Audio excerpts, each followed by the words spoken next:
Assalamualaikum warahmatullahi wabarakatuh. Perkenalkan, nama saya Nengintan Melisa dengan NIM 220199, kelas RA8 semester 5, Fakultas Ekonomi dan Bisnis Prodi Manajemen. Di sini untuk materi pertama ialah mengenai kompensasi.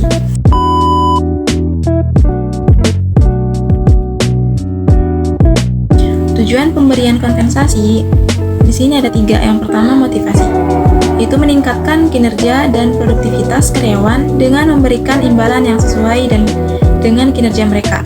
Yang kedua, rekrutmen, menarik kandidat terbaik untuk mengisi posisi yang tersedia dalam perusahaan dengan menawarkan kompensasi yang kompetitif. Yang ketiga, ada retainer, mempertahankan karyawan terbaik dan berbakat dengan memberikan kompensasi yang menarik dan kompetitif. Ada jenis-jenis kompensasi. Yang pertama, kompensasi langsung, seperti gaji, bonus yang diberikan langsung pada karyawan hasil kinerja mereka. Yang kedua, ada kompensasi tidak langsung, seperti asuransi kesehatan, program pensiun, dan tunjangan lainnya. Lalu selanjutnya mengenai faktor-faktor yang mempengaruhi kompensasi. Yang pertama adalah kinerja, yang kedua jabatan, yang ketiga lokasi, dan yang keempat pendidikan. Selanjutnya, perhitungan kompensasi berdasarkan jabatan. Yang pertama ada gaji pokok, yang kedua ada bonus, dan yang ketiga ada tunjangan. Materi selanjutnya mengenai proteksi SDM, yaitu menjaga aset penting perusahaan. Yang pertama, mengenal SDM. Fondasi proteksi. Siapa SDM? SDM adalah aset penting perusahaan yang terdiri dari karyawan pekerja dan tenaga kerja. Mereka memiliki peran penting dalam keberhasilan organisasi. Kenapa SDM itu penting? Menjaga SDM berarti melindungi talenta keahlian dan juga kontribusi yang berharga. Ini penting untuk produktivitas dan pertumbuhan perusahaan. Lalu, budaya organisasi yang sehat. Fondasi proteksi. Yang pertama, membangun nilai-nilai etika dan moral yang kuat dalam organisasi. Lalu yang kedua, membangun komunikasi yang transparan dan jujur antara manajemen dan juga karyawan. Yang ketiga, membangun budaya saling menghormati dan toleransi di antara karyawan dan juga manajemen sendiri. Yang keempat, mendorong karyawan untuk bertanggung jawab atas tindakan dan keputusan mereka. Ini membantu untuk perusahaan dan juga karyawannya sendiri dalam bekerja. Selanjutnya, peran pemimpin sama dengan penjaga kesejahteraan. Yang pertama, menjadi contoh teladan. Yang kedua, membangun komunikasi terbuka. Yang ketiga, perlindungan yang adil. Dan yang keempat, dukungan penuh. Proteksi SDM adalah tanggung jawab bersama.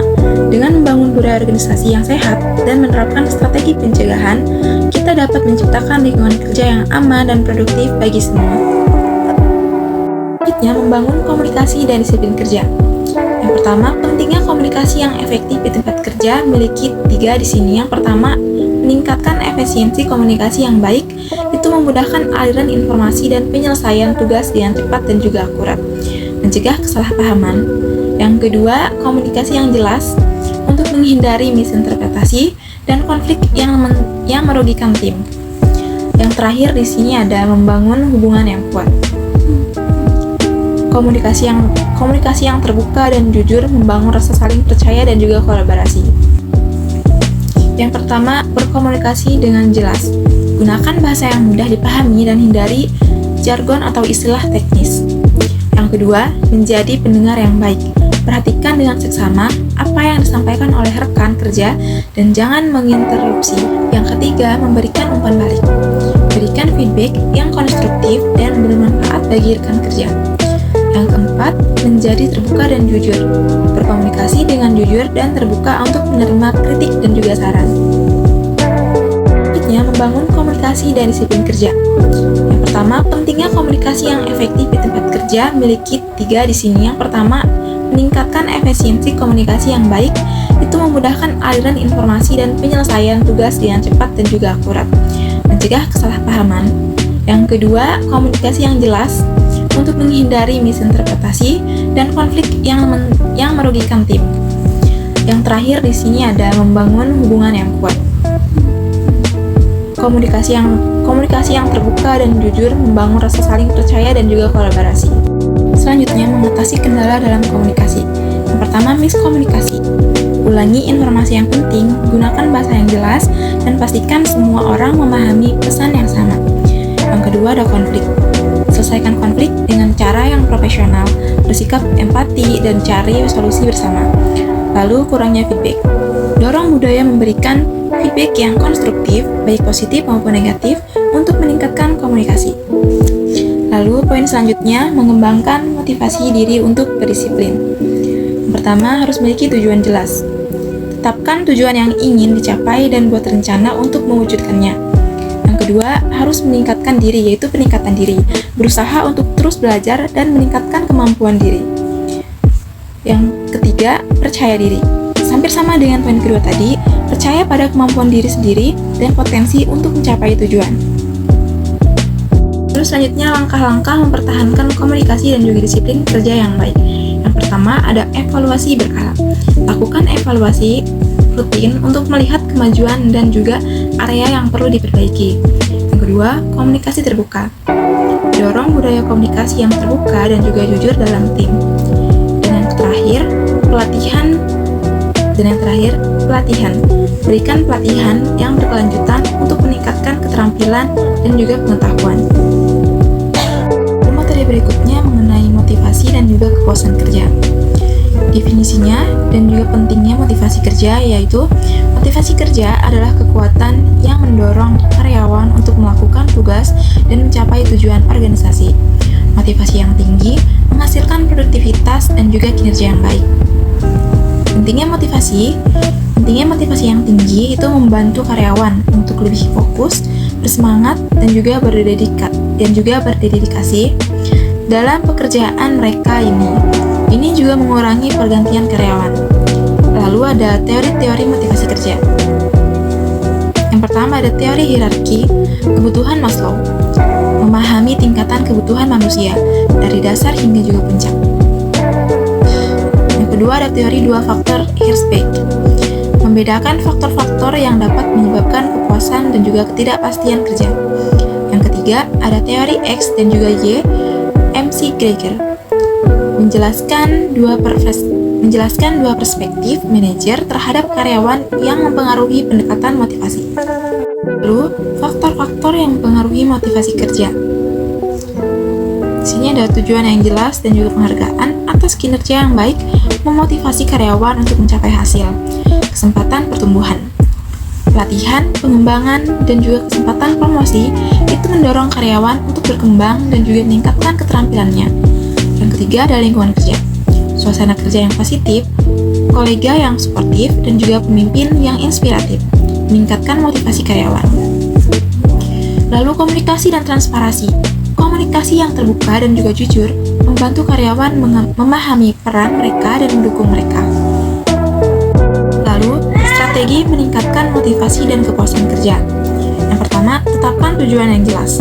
Tujuan yang jelas dan terukur mendorong karyawan untuk bekerja menuju hasil. Yang kedua, berikan penghargaan dan juga pengakuan. Pengakuan atas kinerja yang baik memotivasi dan juga menunjukkan penghargaan terhadap karyawan. Lalu yang ketiga, dorong pengembangan karir. Kesempatan pelatihan dan promosi menunjukkan komitmen terhadap karyawan. Yang keempat, tingkatkan komunikasi. Komunikasi yang terbuka dan juga jujur, membangun kepercayaan dan juga transparansi satu sama lain. Lalu yang kelima, budaya kerja yang positif. Lingkungan kerja yang positif dan juga suportif meningkatkan kepuasan kerja terhadap karyawan. Kesimpulannya,